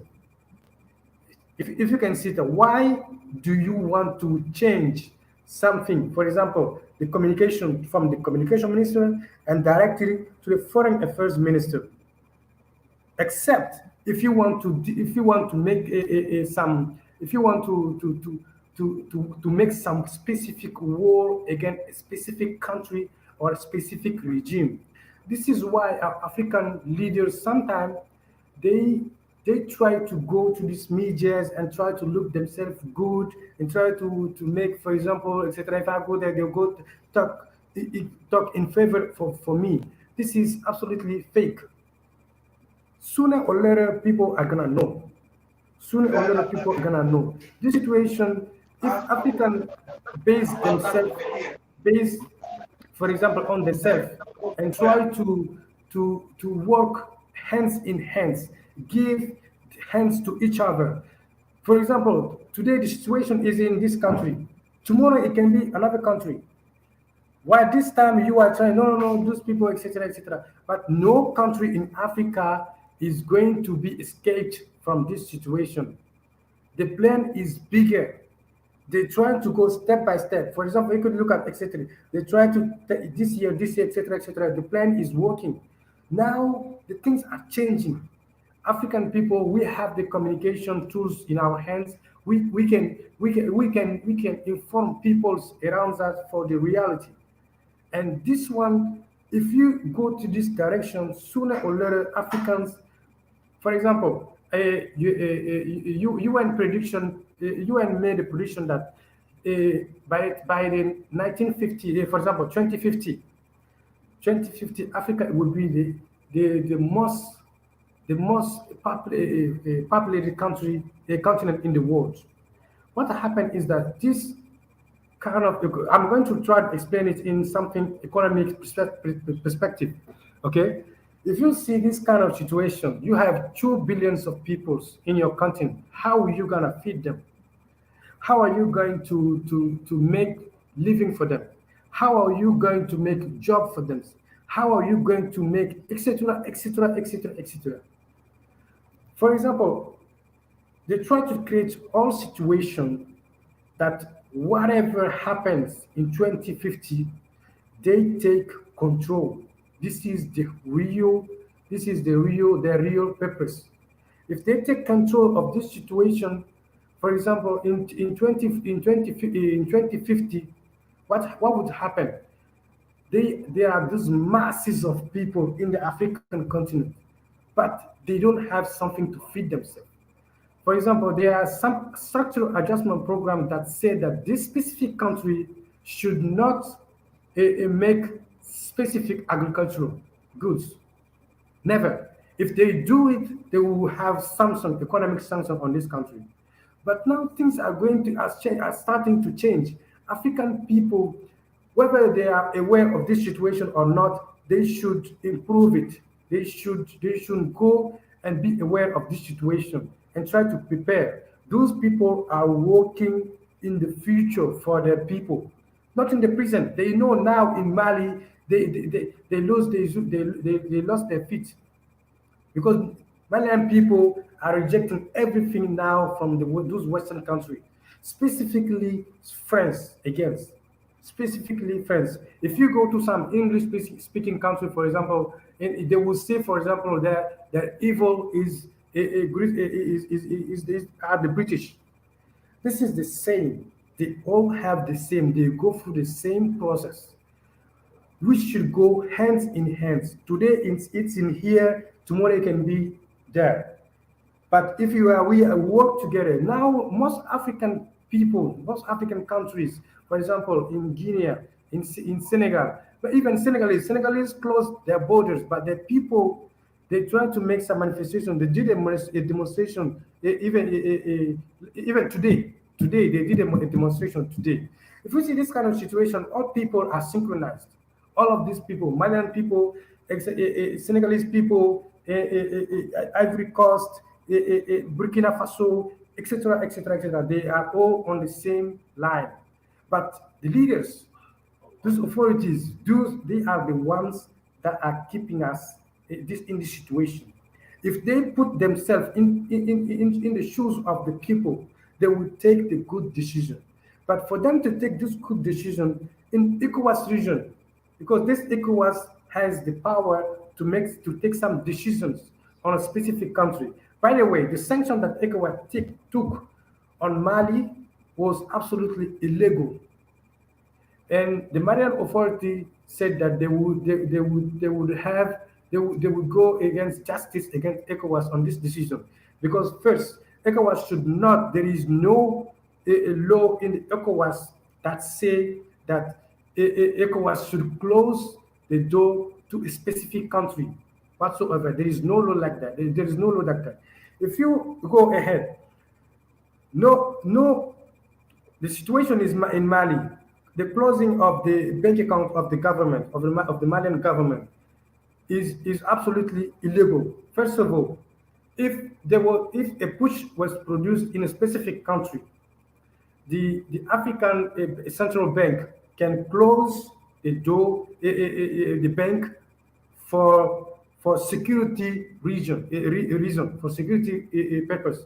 They will try to close the door and try, for example, if a push happens in the country, they are afraid that someone will go and attack the bank and try to steal money. This is the reason that they close the bank. But in this situation, actually in Mali, there is no such thing. There's nothing such like that in here. There's no push. The push happened months ago, even almost years, more than a year now. They closed the bank. Now they open it, and now they are trying to close it.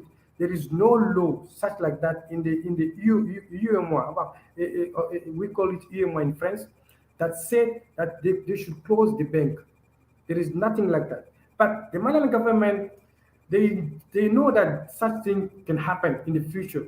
But what happened is that before the closing of this bank accounts, before the closing of this bank account, they already withdraw 80% of the amount of the money that was in there. 80%. It remains 20%. But now things are going in a way that doesn't fit really Malian people, even Malian authorities. If you look at this situation, Malian people are wondering, we are in this kind of situation. People can go and try to close our bank account anytime they want, even if it's absolutely illegal. We should try to look for some alternatives. This is what is actually happening in Mali. Malian people, also Malian authorities, they're even wondering, why shouldn't we withdraw ourselves from this institution? This is exactly what is happening. But our situation is complicated. We are trying our best to make things better for people, for everyone, because the crisis in Mali can go after any country, can go in any country. Senegal, Burkina Faso, Niger. Even now, people are most dying from Burkina Faso and Senegal. I didn't mention that. People are more dying for those countries. For example, if something starts in a specific country, the plane is bigger. Absolutely, the plane is bigger. And this plane, if we don't give our hands and work together to stop the plane, Africa will be absolutely totally colonized. Seriously, this is exactly. For example, if you look at this kind of situation, if you go this kind of perspective, ECOWAS tend to forget just all this situation and try to punish Malian authorities. They did not punish Malian authorities. Even during the negotiation with the ECOWAS authorities, Malian people, they accept that ECOWAS should block their own account, not just in order just to not punish the population.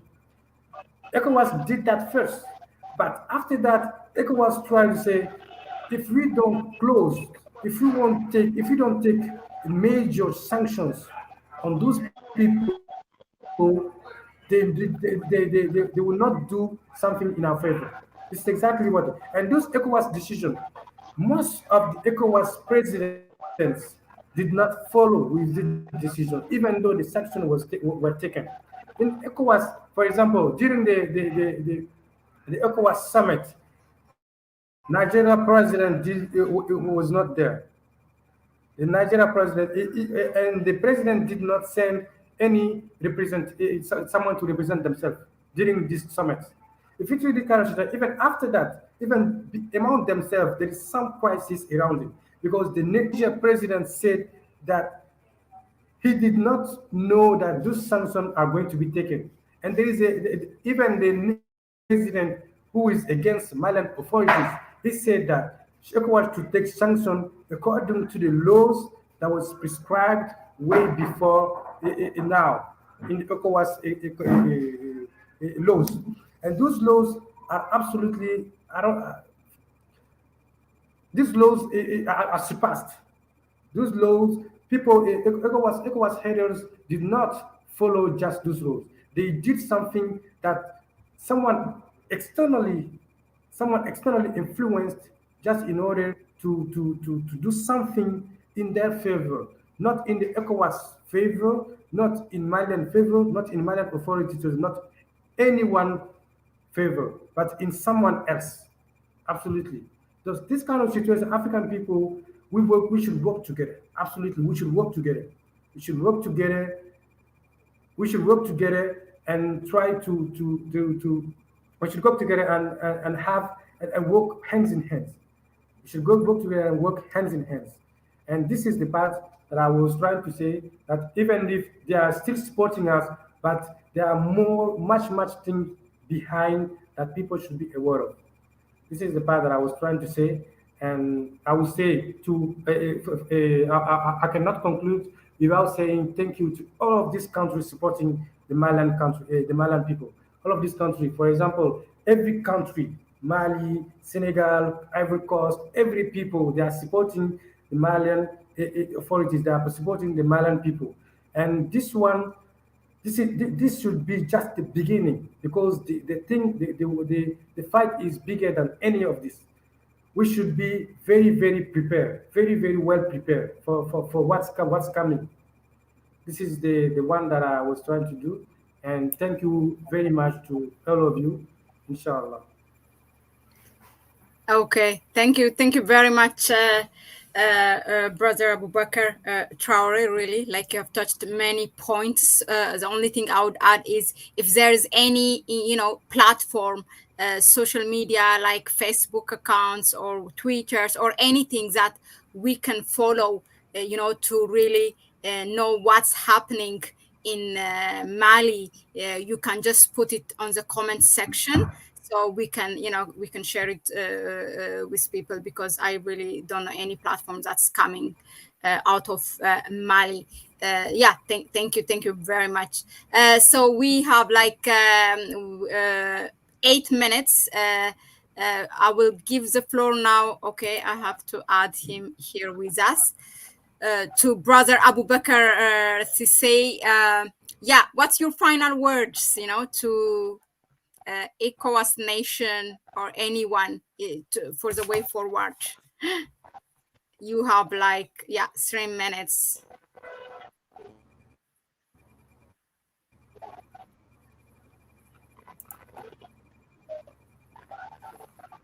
Okay.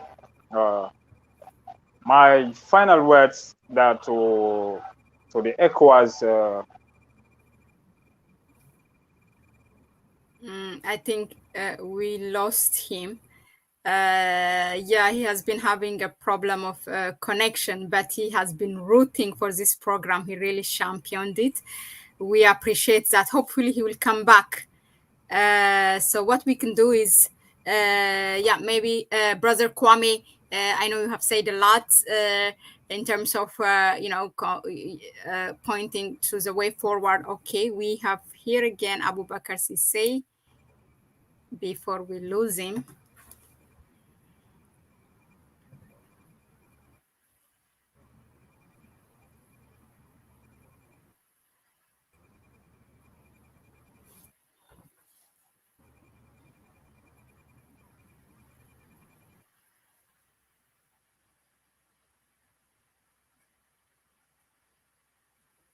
Okay. Yes, Malet, can I come in? Yeah, maybe it's better. I thought it will be easier to for him Uh, to. Yeah, go on, please. okay, thank you very much, Malet, for this platform, Connect Africa. I want to encourage all those people who have not subscribed.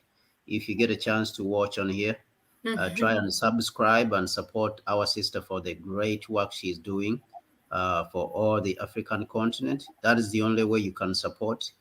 Uh, she is bringing great speakers all the time, great people to analyze the situation for us on the continent and what is happening.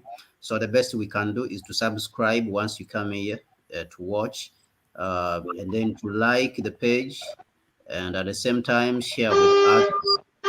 So, like what my brother Traore has said in his closing remarks, I think we have to understand that this situation is not just about Mali.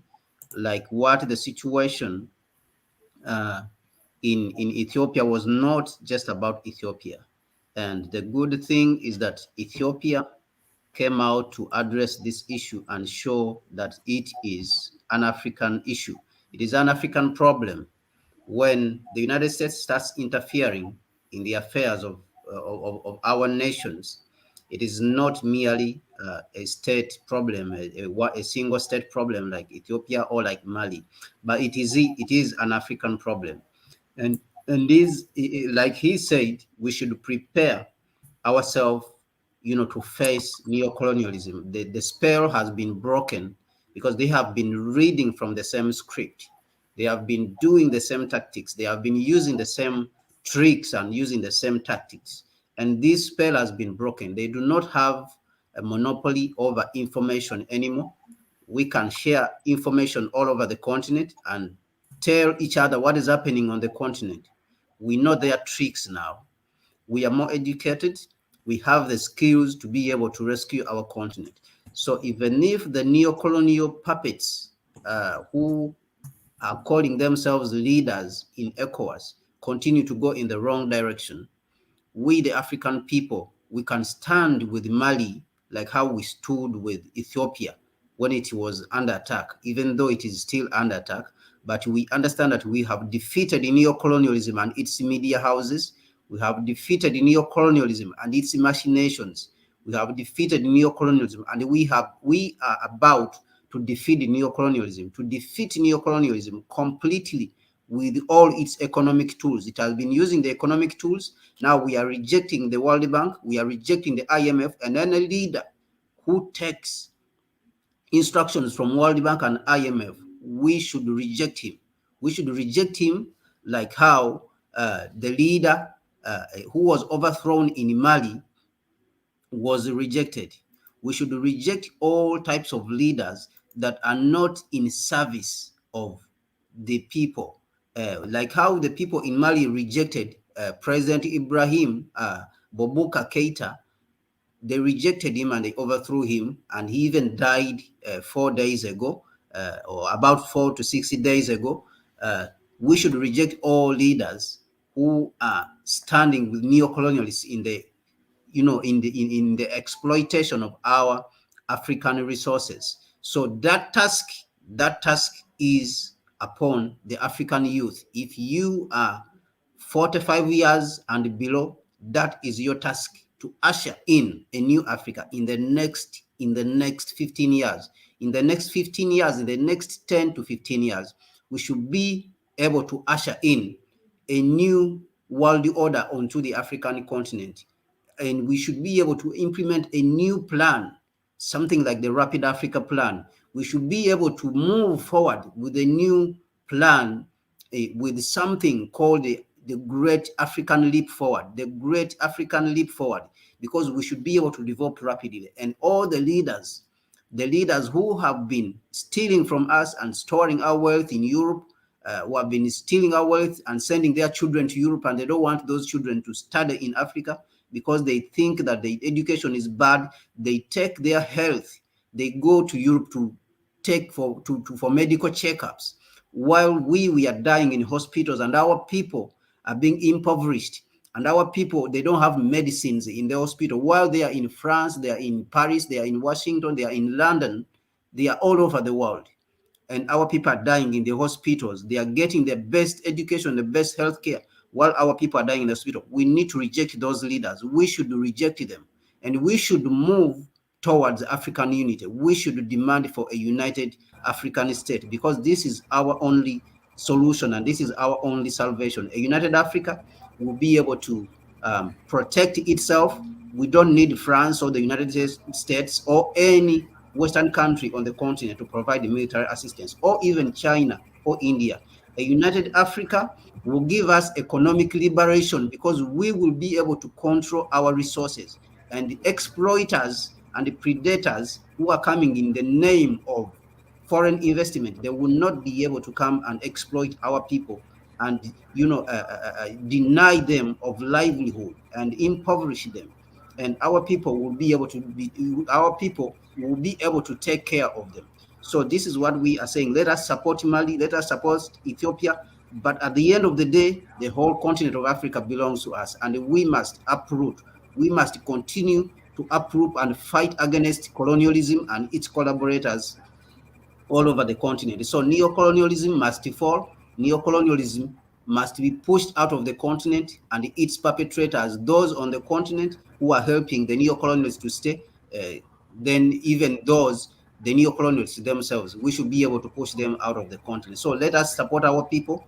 Let us support our people in Mali. Let us support our people all over the continent when they are fighting against this exploitation. I thank you very much.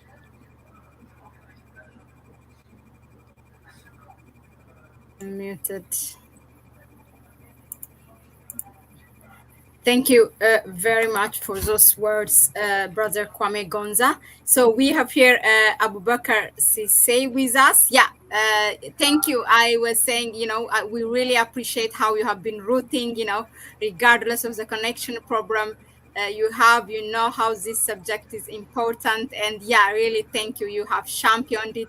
So let's hear your final words. What would you like to tell the ECOWAS nation or to the world, to Africans?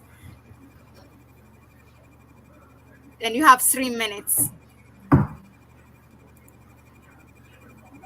What would be my final words here is that the energy that ECOWAS used to sanction Mali, if they can use the same energy to unite the whole region and let the other part of Africa inspired from them, so that would be a great thing for ECOWAS, because if you look at the Kwame Nkrumah's dreams, what was Kwame Nkrumah's plans for Africa? It was to unite Africa.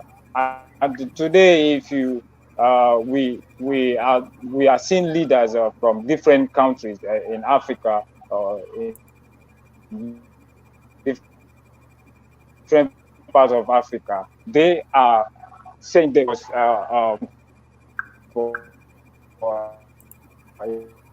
it's not they are at the plans of Kwame Nkrumah, and I would like to tell them that the sanction is not the solution to Mali problems. So they should remove the sanctions, and they should talk with the Malian authority, and they should know how to solve the problems. If not that, if we continue to live like this our borders have been divided. So if we continue to live like this, I think the new colonial masters will come again to control us like before, and it will even worse than before, than the past. So like we have to work as one, and we have to unite the people. And whenever there is a problem in any country, we should work together to find solution to that problem. So that's what I would tell the ECOWAS leaders, and that's what I would tell the whole Africa and the African Union the same, and they should stand out that all the problems, any problems happens in Africa, they should solve the problems. They should not wait until they tell them what to do, And as we continue to do so, I think we will never be free. So that will be my final words. And thank you very much, Sister Mahalet, and thank you very much, Brother Goza and Brother Traore. And I pray that the spirit that we have as a young youth will continue with this and to unite the whole continent and to fulfill the dream of Kwame Nkrumah's, Modibo Keita's, Ahmed Sekou Toure, and the others. So thank you very much. I'm very happy to be part of this platform, and I'm encouraging the other Africans to subscribe your YouTube channels, and thank you very much. Okay. Thank you very much, Brother Abubakar Sise, for that kind words and for the message also that you put out. Indeed, we have to be united. Otherwise, that's the only way we can, counterpart our enemies or, the neo-colonialists, because it's obvious they're powerful than us. But if we unite, that's something that they don't want, and that's something that they will work that it will not happen. So we should realize that. We are on top of our hour for today. But I would like to, I got the link from Brother Abubakar Traore. So where finally, when this is on YouTube, I'm gonna pin this link that you have put, so that people can go for anything that they want, from Mali. So people can follow you on Facebook. But also, please feel free that, I know that you have your activists, you have your own platform on Facebook. If there's anything to tell, we all have different Pan-African platform, have different audiences. So if you want to reach out, if there's anything, be rest assured that this is the platform that you can come and tell me. And we can, if there's anything new, I will always be here. This is the purpose of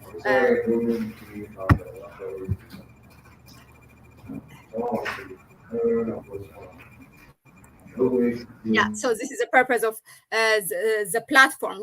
One final message, this is like a ritual for me, is always I would like to remind my speakers and anyone who is listening to this, is that please work, invest on the young, invest on the youth, invest on the African children. Otherwise, again and again, we do the same thing, and we are not aware this is that, and that's it. We just find ourselves in this vicious circle. But we really have to invest on the youth and then on the children, so that they grow up being aware of what's going on. I'm very sure that, like any other colonized country, what happened, these agreements between France and Mali or any previous colonial country is not taught in school. Am I right? Give me a thumbs up if I am right, Brother Abubakar Traore. Is it taught in Africa, in your country, in school? Do people know? No, right? So that's what. So let's teach them. Let's teach, as you said, we have a lot of platforms now. We don't have to necessarily use school. We don't have to fight to go and to change academic system, because that's also another, another fight. But we can do using, changing the people that we have in the family, the people within our own circle. That's how it starts. And knowledge is power. Information is power, and we do have to empower people in terms of information and then also knowledge. If we invest in the whole children, if everybody can do this, to their children, to their sibling, to their nieces and cousins, or whatever, nearby children that we have, then just imagine in 2-3 decades, Africa will just be fine. A full conscious and awakened people will be there. So that's, my ritual, always my conclusion whenever we have this kind of, discussions on Africa. So I think that's important. So yeah, having said that, thank you very much. So this is the first, but definitely not the last. And thank you for being here. Thank you. Let me unmute you. Yeah. Okay. Yeah, thank you very much, thank sister. Okay. We lost the appreciate brother you. Gonzalo. He said the final word, so it's okay. Yeah. So bye bye. Thank you. Bye bye. Bye.